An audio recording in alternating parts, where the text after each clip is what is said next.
All right, we will start this meeting, I believe, right about now. This is a special meeting, special joint meeting. No, excuse me, I apologize. Forget that. This is a regular old meeting of the Sacramento, of the Port of West Sacramento. And we're going to have Marty lead us in the Pledge of Allegiance. Mr. Tuttle, excuse me, Mr. Tuttle.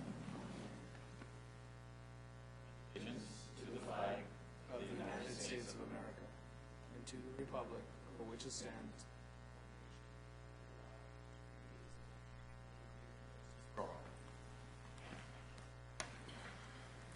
Okay, just quickly, I was confused because we're going to do a regular meeting and then we're going to go to a special joint meeting to talk about the rail issues. And so I think we have everybody here, and we will have Mr. Kristoff up with us in just a second. And first order of business, are there any presentations by members of the public on a matter not otherwise on the agenda? See no requests to speak. I have no cards to speak. We'll go to the onset agenda. This is a contract approval for Tetra Tech Geo for groundwater consultation services. It's on consent. Anyone have a question or comment on that? Otherwise, I take a motion to approve. 2 and 3. Motions to approve the consent agenda, 2 and 3. Is there a second? I'll second. Moving second. All in favor? Any opposition or abstention? Hearing none, it's unanimous. I want to thank Amy Cameron very much for that report. Good job. Is there anything on the general administration function you want to deal with now? Mr. CEO, Mr. Outgoing CEO. All right. We will then adjourn our regular meeting, and we will commence our special meeting of the Port of West Sacramento, and we are joined, we'll be joined by Council Member Bill Kristoff. This is a joint meeting between the Port Commission and the City Council of West Sacramento. And I think unless there's a major coup, I'll go ahead and I will officiate over the meeting. Again, is there anyone who wishes to present an item on this agenda, or at this time on a matter that's not on this agenda? And I'm, again, seeing no requests to speak. I have no cards as such. And so we'll go to the regular agenda. And this is a Port Rail workshop. And now turn to whom? Mr. Lucan? No, Mr. Fabian will be doing the presentation. Yes, sir. Tonight. Thank you very much. Most of you may know me as Greg Fabian, Public Works Operations Manager, but tonight I'll be known as the team leader for the City of West Sacramento Rail Team. Thank you.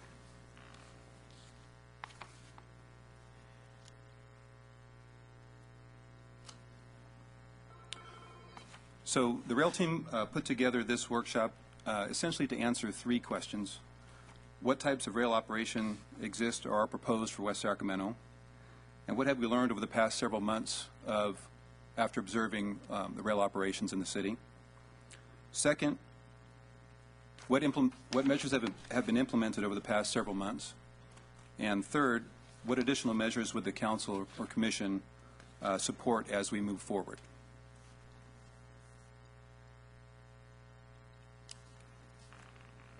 The next slides following this graphic, which shows the businesses served by rail in West Sacramento, as you can see, most of the businesses, with the exception of 3, are west of the Jefferson Corridor and served by out of the Westgate Rail Yard. The 3 types of basic services in West Sacramento are manifest service, switching operations, and then the proposed unit train service. So we'll go through a little bit of history or a little bit of background on what manifest service is and what it looks like. Manifest service is typically a grouping of rail cars up to 50 that are moved from the Westgate Yard to businesses in various locations in West Sacramento. They're typically staged the night before and sequenced for delivery. As with any train moving west, the cars must stop at Jefferson before proceeding, and that's because of the proximity to Jefferson that triggers the crossing arms, requires them to stop before proceeding. UP manifest service is typically from noon to 4 p.m. daily, while Sierra Northern manifest service typically starts in the late evening, which is a recent change. Some of the observations that have been made over the past several months with the manifest service from both UP and Sierra. We've made the following changes. We've made signal adjustments at Harbor and Industrial to help clear vehicle traffic more effectively. We've requested a change in the manifest service conducted by Sierra Northern. We've moved that later in the day to 8 p.m., late afternoon, to avoid conflicts with UP. And it also has virtually eliminated any crossing at Jefferson during the peak traffic hours from 4 to 7 p.m. The switching operations is basically moving rail cars to assemble them into desired positions to deliver them to various businesses in the city. Switching occurs in support of the manifest deliveries out of the Westgate Rail Yard, and the Westgate Rail Yard also includes the corridor along Jefferson between 15th to Stone. Over the past several months, we learned quite a bit about rail operations, including the PUC regulation that limits at-grade crossings for switching operations to a 10-minute max. And it pretty much affects only the 15th Street crossing, as switching very rarely affects the Jefferson crossing, or Jefferson Stone. Again, observations over the past several months regarding the switching operations around 15th resulted in several changes. 15th Street signals have been added to the Jefferson Corridor Automated Traffic Management System program. We've made timing adjustments at 15th to allow more effective clearing of vehicles.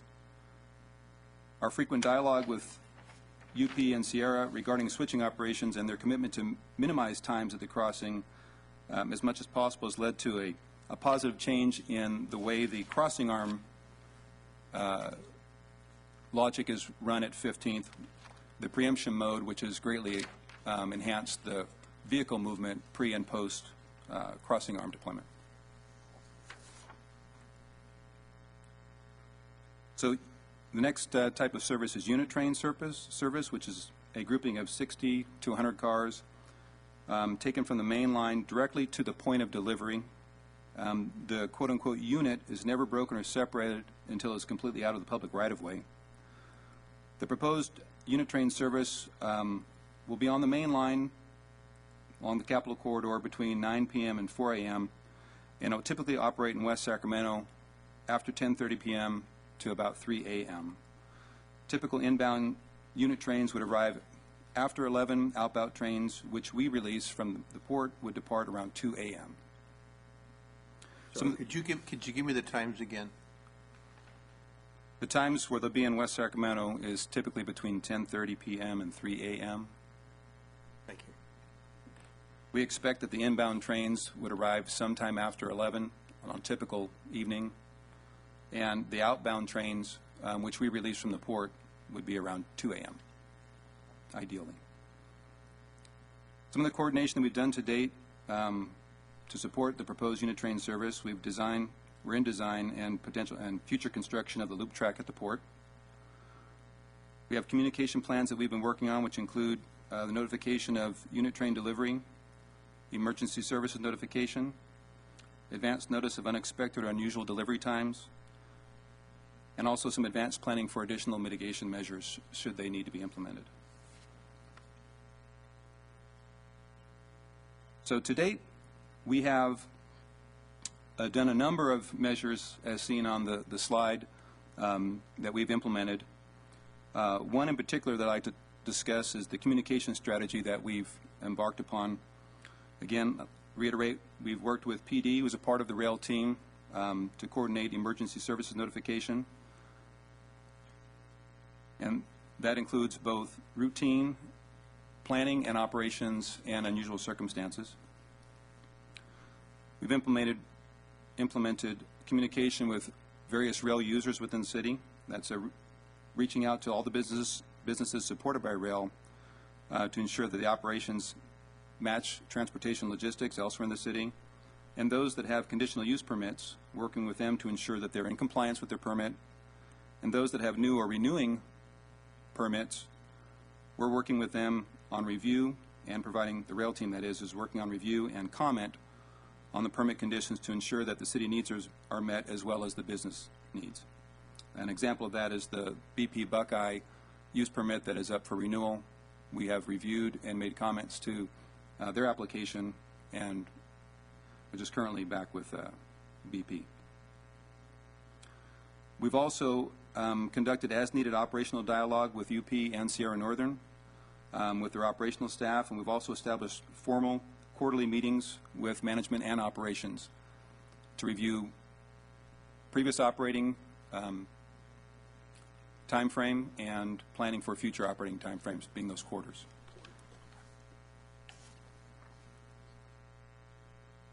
Now, some additional measures or mitigations that we seek comment and direction from Council and Commission, and these can be implemented over the future. There's various examples here. One in particular would be the installation of message boards at strategic locations in the city, both in the northbound and southbound directions. And that would alert motorists of rail issues, for example, the unit train, inbound or outbound, expect delays or use an alternate route. The next slide is an illustration of where these message boards may be placed. For southbound traffic, one could be placed at roughly the corner of Park and Jefferson, with include a detour or encourage detour if folks didn't want to wait at Jefferson Stone, to use Park to get around to Industrial, and then they can proceed southbound.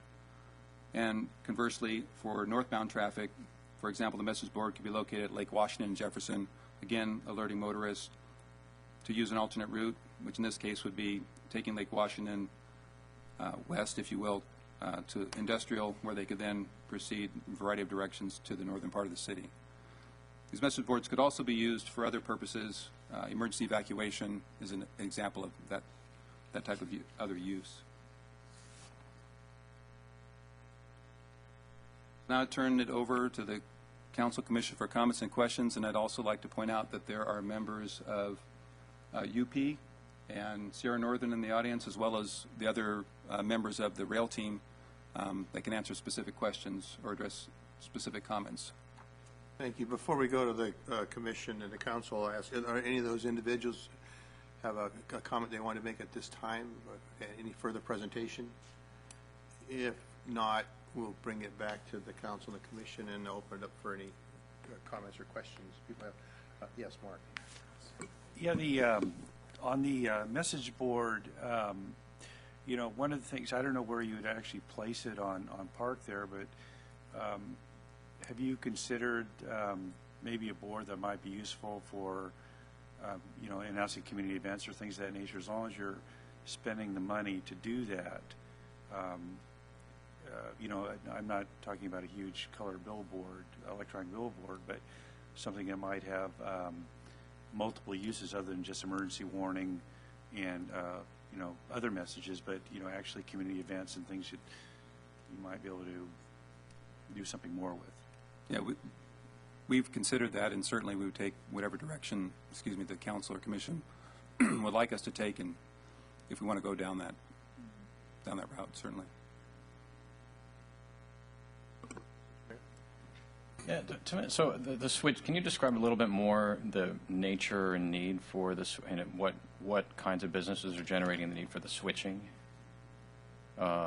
in the Westgate Yard and in the 15th Street corridor? I think we all know that the 10-minute law is not being followed or enforced, but I'm just curious as to what are the kinds of activities that generate that sort of movement.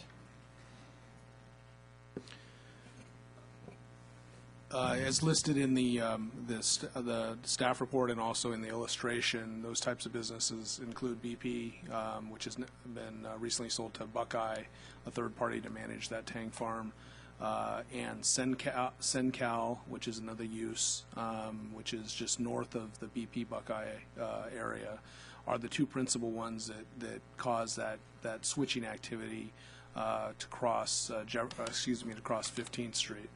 The remainder of the users, there are switching operations to the west, but they cross much thoroughfares which have much less traffic on. So it's mainly those two users that require the crossing of 15th Street. And is there also storage that's, I mean, it does appear, I mean, I'm not a, I don't have a track of the cars individually. It does appear that there's a fair amount of storage of cars in the general vicinity of the Westgate Yard and the Triangle. Yes, cars, as Mr. Fabian indicated, cars are delivered every morning by UP from the Roseville Rail Yard into the what's called the Westgate Yard. They're then stored in there until such time that they're ready to be taken by UP, or in the port's case, Sierra Northern, into different areas of the city. One of the things that we're grappling with right now in terms of BP is that they have a storage track that they own for 6 rail cars, 6 tanker cars on their property. But the way that they order cars causes them to exceed that, and they are storing cars out and along Jefferson Boulevard. And that's one of the things that community development and the rail team are working with them to find a solution as their conditional use permit is up for renewal. But mostly those storage cars are associated with BP Buckeye. Okay, but they're not that, and those are in the Westgate Yard proper?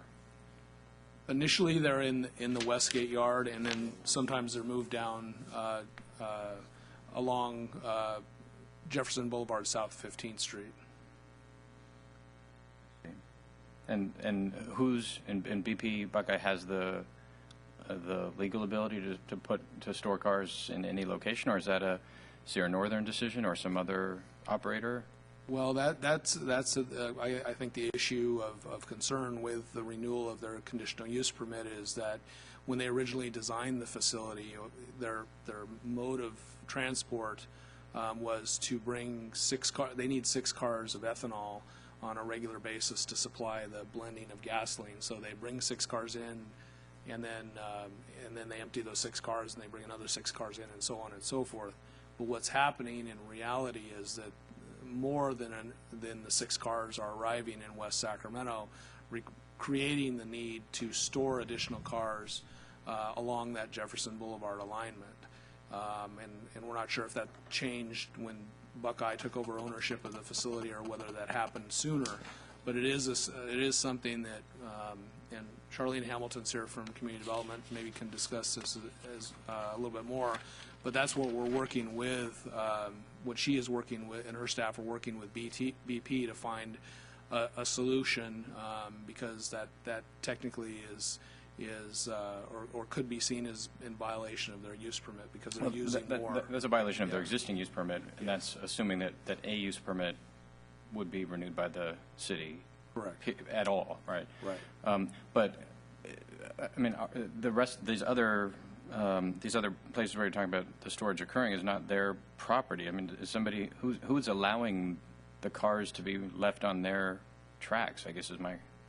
Well, those tracks are owned by Union Pacific Railroad. Okay, so UP is at least complicit in BP Buckeye's use of those tracks for storage off their own property. True, but we've had discussions with UP about that particular issue, and it's a matter of, and UP, I don't want to speak for them, but it's a matter of how BP is ordering their cars from the original point, whether that be in the Midwest or some other location. They're ordering cars and they're being delivered to West Sacramento, and it's more than when they originally got their use permit. Right, sure. So, but I mean, if you're bringing your goods in by truck, and you have more trucks coming in than you have space on your own property, you can't just leave them on the street. Correct. I mean, you're leaving them on somebody else's property. Correct. In addition to the use permit issue, there's also, it's littering. Right? I mean, so I'm just trying to understand. I mean, this is an area of major concern. This whole Westgate Yard and the Jefferson line, as the bridge, particularly as the bridge district develops out, which is I mean, the timing of it is, we never knew exactly when that would be, but we have informed every user in this district, particularly BP, for 20 years, 25 years now, that our intention was to develop this district to be a non-industrial area, which is one of the reasons why CUP is required in the first place. And so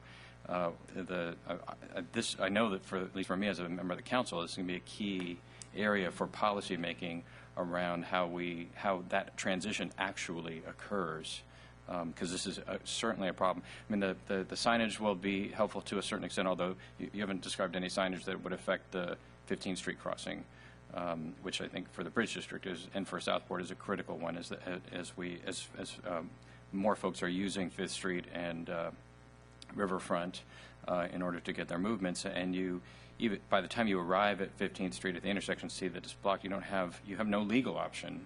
You can make an illegal U-turn and get out of the district. If you're a pedestrian or a cyclist, you're just out of luck. And the way that this intersection has been operated, with switching going on for extended periods of time, it's been a real problem. So this issue is a hypercritical one. I know our attention for the last several years has been all about the Jefferson and Stone crossing, appropriately so, but now this other 15th Street is becoming also very significant.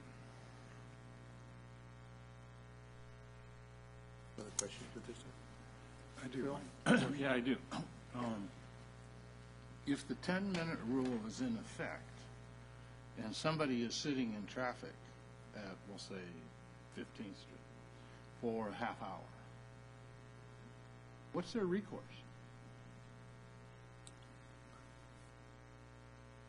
Well, part of, I think the recourse would be to let folks in the city know, and we need to get that message out to the citizens, because we have direct dialogue with UP, and we've received a number of notifications from motorists. I have staff dedicated, the folks that work in operations go in and out of the 15th crossing all the time, going to the Corp Yard, and they're on the lookout all the time, keeping their eye out, and they're reporting to us, and we're getting right in touch with UP if those, right on the spot. So if we're getting reports right now that I've been stuck for 12, 15 minutes, we're on the phone talking to UP to see what's going on and get that intersection cleared. We've noticed a tremendous improvement over the last several months, but I think initially that message would get out to the citizens to contact the city, and we can get in immediate contact with UP. So if somebody's stuck in traffic there for 15 minutes, they should call the city and Public Works? Well, let me ask, can I follow a question on it? Because that's intriguing to me as well, Bill. And I'm not, and with all due respect, I don't know if I'm fully satisfied with the answer yet. Whose authority is it to enforce that rule? Is it the city's authority? Do they have the ability to enforce that 10-minute rule? Because I'm just curious to know, Jeff, you don't know the answer? Who enforces the 10-minute rule? Call the railroad cop? I don't actually know that question, or know the answer to that. I think it's worth investigating. It may be either the federal or state authorities that have jurisdiction over rail. I don't know what the city's enforcement power would be on that. Okay. Well, we had a separate, an additional memo that indicated that it was the district attorney or the city attorney that could prosecute noncompliance with that 10-minute rule. Obviously, the city attorney is unaware of that, so we're not prosecuting. Well, someone hadn't asked me about that yet. So. Right, we haven't done that, but a couple of prosecutions would certainly. I mean, it's a misdemeanor. We're not talking about putting somebody in jail, but some aggressive enforcement would certainly send a clear message. I mean, I very much appreciate the level of cooperation and collaboration that we've experienced over the last several months with all the rail operators, including Union Pacific. But my experience, here and with other cities across the country is that's no way to run a railroad in the long run. We need to know what our legal authorities and assurances are on the areas that really matter. And so this is one of those. This is one where I'm glad that you've given us, a good sense of what our tools are. That we don't have to deploy while we are in a mode of cooperation and collaboration, but we know we have some residual authority if necessary. So I appreciate that. The other piece, if I could just interrupt, because I know Mr. Christopher is the one with the floor, is that in the nighttime, the 10 to 2 or 9 to 4 time frame that you meant, a couple of times, Greg, you put the adjective ideally in front of those times. How hard and fast are those rules, and what are the mechanisms to assure that they are complied with?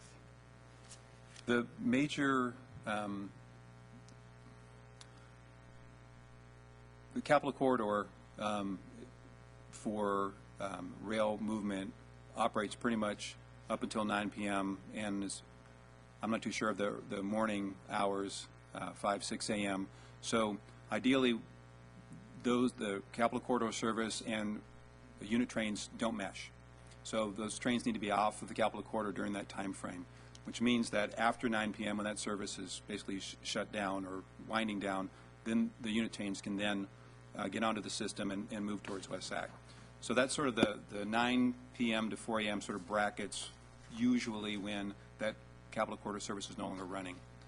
There is time for it to come from the Roseville Yard and to make its way into West Sacramento.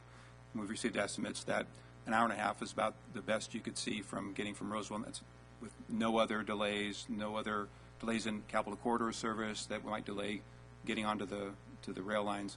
So we would typically see 10:30 or later, and we're shooting for obviously as late as possible, towards the midnight or later hours are our goals, and that's what we're working to try and achieve. But these trains are coming from a long ways away with a whole lot of logistics to get them to this area. So pinning down a 15-minute or a half-hour window is virtually impossible. But I mean, do we ultimately have, as the owner of at least some of the tracks, do we ultimately have the authority to say we are not going to allow trains on these tracks, before this time? I mean, if all of that doesn't work, I think the answer is yes. I want to interrupt the mayor with all due respect and return back to Mr. Kristoff as we sort of hijacked his time. Sorry, Bill. You want me to remind you where you were? Yeah, I need that. we're on the 10 minutes. You were talking about 10 minutes. Oh, no, I'm sorry. No, it was just that in one of the memos we've received, it talks about General Order 135, and that's the 10-minute rule. And so I was just wondering, if somebody is stuck in traffic and this train or a train is there for 20 minutes, what is their recourse? Who do they call? Do they call the city and then, the city gets a police officer there to shoo things along, or, I mean, I agree with Christopher. I mean, we've had, especially lately, we've had a pretty decent relationship with all the railroads. And I'm really glad to see that, this is an agendized item. We're sitting here talking about it. We have representatives from the rail industry here. We've got staff. We're all talking about it. I mean, and I'm sure that, I'm sure they've heard this stuff before, because it's, it seems like it happens in every city. And so I just was, trying to really sort of figure out what kind of recourse people do have. So, but other than that, that was about it. Mr. Ledesma. Thank you, Mr. Chair.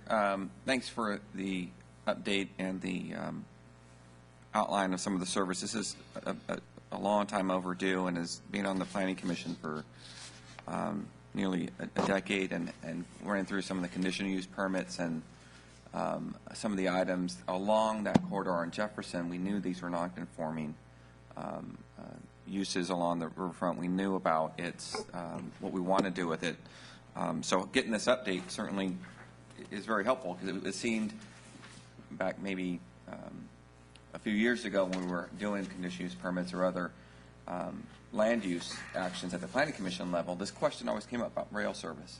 And it seemed we were always, there was this vacuum of information we didn't know about, and some of it's addressed in what our regulatory rights were, and some of it was just not known. And we didn't seem to have a very good relationship with rail years ago, but we seem to now. So I'm appreciative that we've come this far, and we're looking into what we can do more. My questions stem around, I want to concur with Mr. Kristoff and Mr. Cabalden around their concerns around the 10-minute rule, and as well as the storage of those facilities, of the rail lines. I think that's something that, again, when you issue conditional use permits and these things are there, I mean, we have to have some teeth around them to be able to manage them. But I want to focus a little bit on the mitigation measures that you're you're recommending, you're looking at, and from the message board's perspective, and I agree, that 15th Street one has become an increasing problem just in general, just because it's a great corridor, it leads to the riverfront, so we need to manage that. So I agree with that. But where does the funding for these message boards come from, and what's the cost? And are we getting this from the rail users that are getting the service? Is this coming from? Where is this coming from? And then I know there's other measures that we're looking at down the line. One of the things that is within our ability to do at this point in time is to charge a user fee through the port's tariff. And that can help pay for not only improvements on site at the port for rail, but it can also be used for off-site port improvements. It's a technique used by many ports along the West Coast to charge a user fee. What we're proposing and doing is to add a rail car fee to the port's tariff. And with that will generate, between $400,000 to $600,000 per year when unit train service starts, a little bit less before that. And that funding can be used for things such as changeable message signs and other things. And then eventually it can be used to create I think our ultimate aim is for it to create, matching funds for larger rail improvements, such as the West Side Rail Relocation Project or other larger improvements where we don't have matching funds anymore from other sources like redevelopment, but we can use these user fees, as that matching fund. So that's been our primary focus. We certainly can look into other avenues of funding, but it's the thing that we can implement immediately is this fee in the tariff. And we've been notifying users that we're working with presently, and they have been amenable to paying that user fee for the rail cars they're bringing into the port.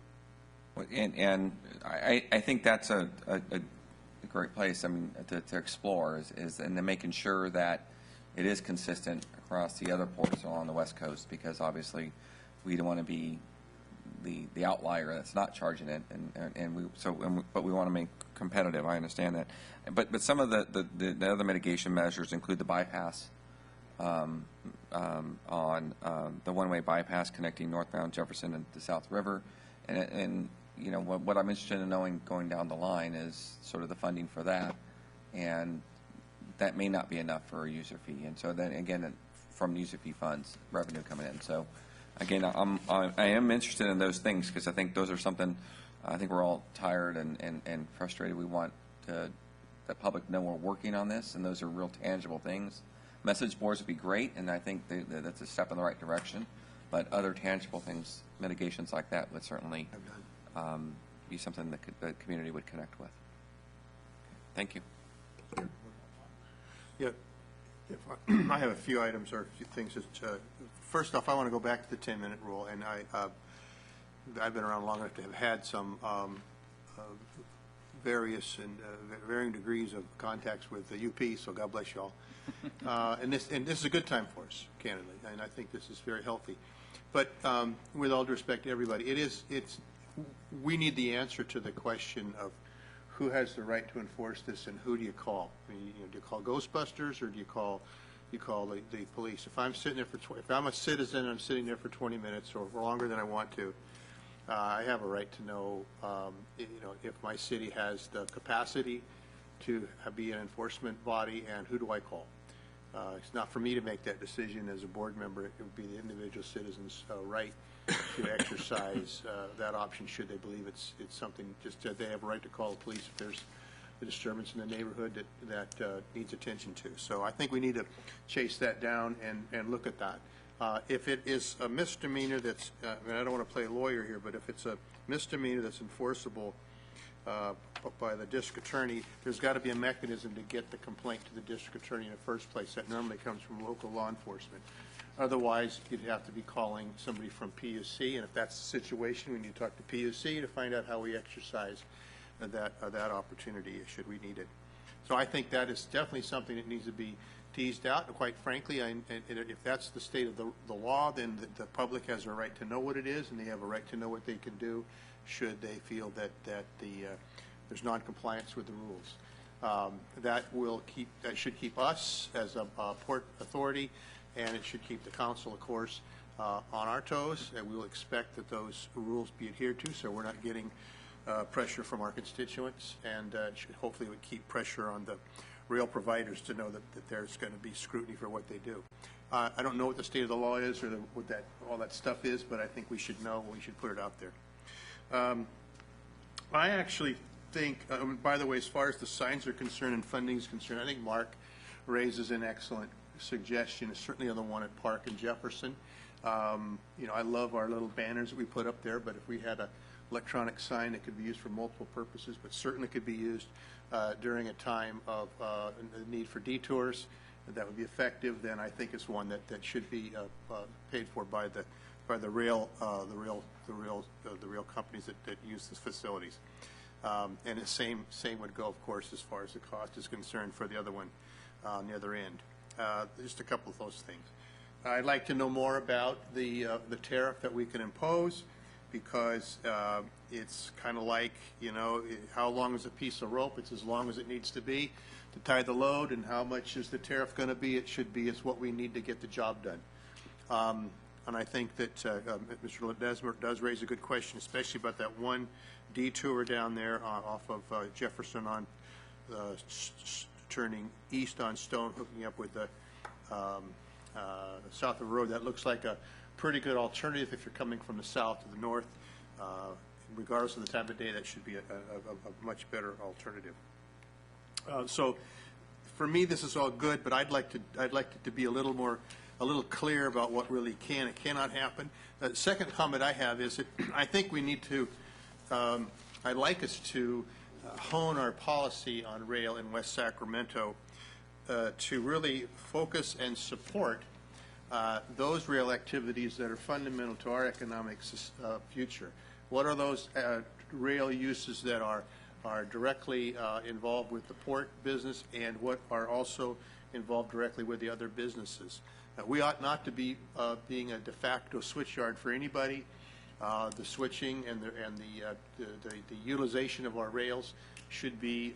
We should know what's coming across our rails, and we should know where it's going, and we should be confident that traffic and that cargo is going to facilitate our economic development measures in supporting our businesses, and is not just a convenience for some foreign or some larger entity that is taking advantage of a situation. I don't know what the facts are with this particular storage of ammonia on Jefferson Boulevard, but I'd like to know more about that. If it's not something that's fundamental, I would certainly encourage the council to take a hard look at that conditional use permit. I don't think we should be allowing, we should know what every rail car is doing in West Sacramento and what its benefit to us is, and if we can't clearly articulate that, we ought to be doing something about it. And I think to do less will get us in trouble with our constituents. I've grown up in this town, and this town will tolerate the rail traffic because they're understanding it's necessary for the economy, but they're not going to be tolerant of abuses and situations that they don't believe are fundamental to our mission.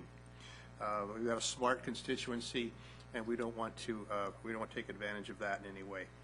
I would suggest, even in the tariff or the funding part, is to consideration of a maybe even a part-time, but a dedicated time from an individual staff member from the city or the port, whose main function, only function, is to be the rail cop, is to know what all the rules are, know who to call. We know who to call. There's a single point of contact somewhere to a knowledgeable person that the users know who they can work with, the UP, Short Line, all those other folks that are coming into town with rail. They know who the port person, they know who the rail person is. The community knows who that person is. That individual could articulate clearly to the community what we're trying to do. They could also hear from the community, which is perhaps the most important component, and they could translate that to the policy board about things that we can do to make rail compatible with our electorate. I don't want to see us just let this get away from us and then have an angry constituency that will want us to go further in regulating our rail than we need to have a healthy environment, economic environment here. So that's my general commentary. I don't know where we go from here. Mr. Mayor? Yeah, I agree, and I'm glad you're closing in that way. For our rail friends for whom this is your first exposure to this conversation, I do think it's important for us to emphasize we're bullish on rail. We are making lots of investments at the port and elsewhere to expand our throughput. I mean, we see rail as an essential part of the future of the community and of the port.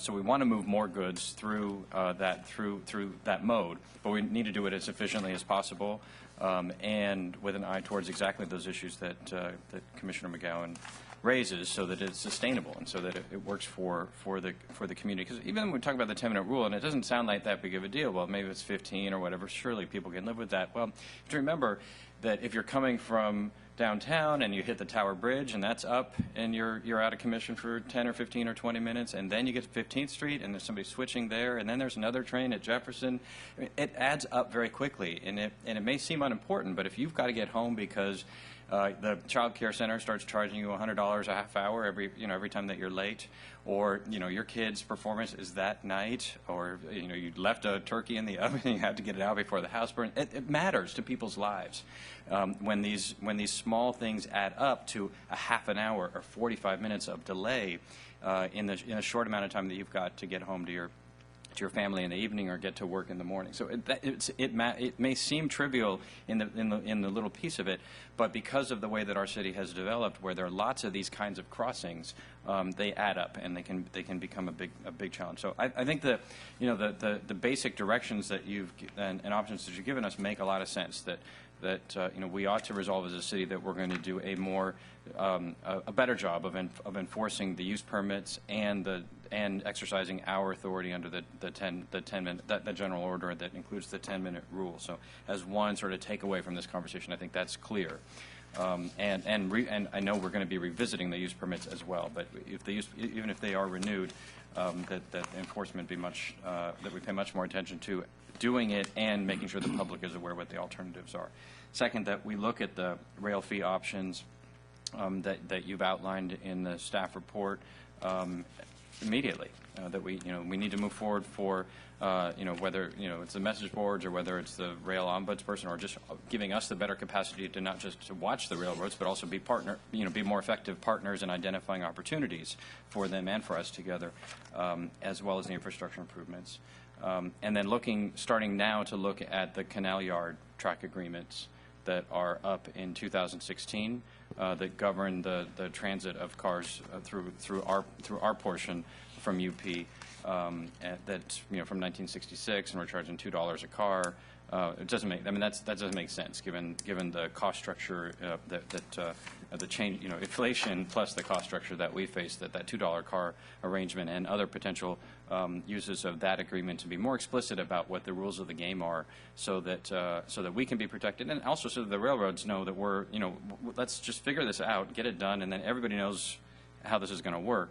And you don't have to worry that in 2 months from now we're going to say, oh, and another thing, 9 o'clock. We didn't mean 9 o'clock. Could it be 8:45 or could it be 10:15 or whatever? Let's just get this thing settled so that there can be the kind of certainty for us and for the people and businesses of the community and for the rail operators and business that depend on rail to be able to get their business done. So I think there are some important takeaways for both the commission and the council from tonight's session. And I want to join my colleagues. I really appreciate the breadth and depth of the staff work on this issue, and it's been very much clearer tonight than it ever has been, at least in the 15 years I've been here, about what our real options are. So thank you for that. Mark, before you do, I think we should do this more often because we get to see so many staff folks here. It's great. And I haven't seen this. It's the largest crowd we've had. Mark? Yeah, I'd just like to reinforce what the mayor and the chair have said about what our priorities. We've been existing with the industry and embracing industry and residences for a long time in West Sacramento. We really have a duty to know what's being shipped in and shipped out here. A lot of this stuff that's coming in and out that we're ultimately responsible for whatever happens. So we need to be aware of what's coming in, how long it's going to be, or where it is, and that type of thing. On the 10-minute, I don't want to beat the 10-minute rule too much, but I frankly doubt if the DA is going to prosecute with the budget situation they have. This is low on the priority. So, in the city attorney, so I don't really think there's enforcement. There may be a misdemeanor, but there's not going to be anybody to enforce this unless there's a private attorney out there that possibly could do that. So, I wouldn't rely too much on that. I mean, we could, use that, but I'm not sure realistic what that's going to do. And the last thing, I wanted to reinforce the discussion around this diversion along the Barge Canal eastward towards South River Road.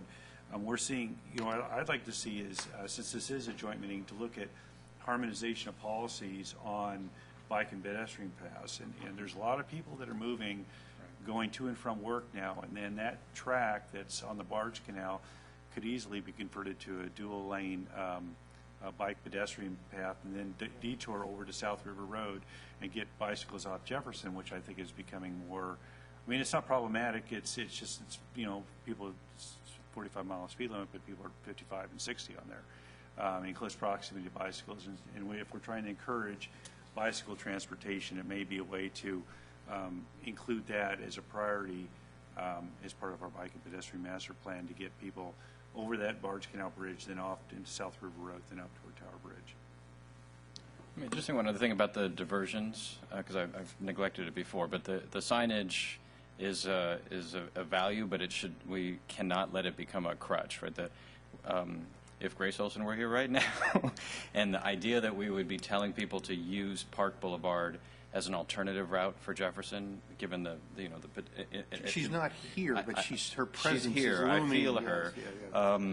And it is I mean, we've made a commitment to every neighborhood of the city that as we grow and as we strengthen our community, that will never be at the expense of the existing neighborhoods. And so we're not, we cannot make Park Boulevard ever into a Jefferson Part 2. And so, a signage at 11 o'clock at night that says use 6 cars, might want to use park instead is fine, but we should never be thinking that is a viable way to reroute traffic in the city. Mike, just very quickly, if I may. Yes, sir. One of the things I want to stress, and that is in your reports, or as you're continuing to meet and things, there's been some very positive things as far as quiet zone, and I think people have adhered to that, but I think it's something that should be continually discussed, or at least have a policy on, so that people can read that. But I think we've really done a pretty decent job at 15th Street and the other one, and at Jefferson. I want to stress that the canal rail track agreement that expires, I mean, I think you're headed in the right direction. So it's something that I'd like to, to continue, that we just doesn't fall through the cracks, so to speak. And one of the really big things is,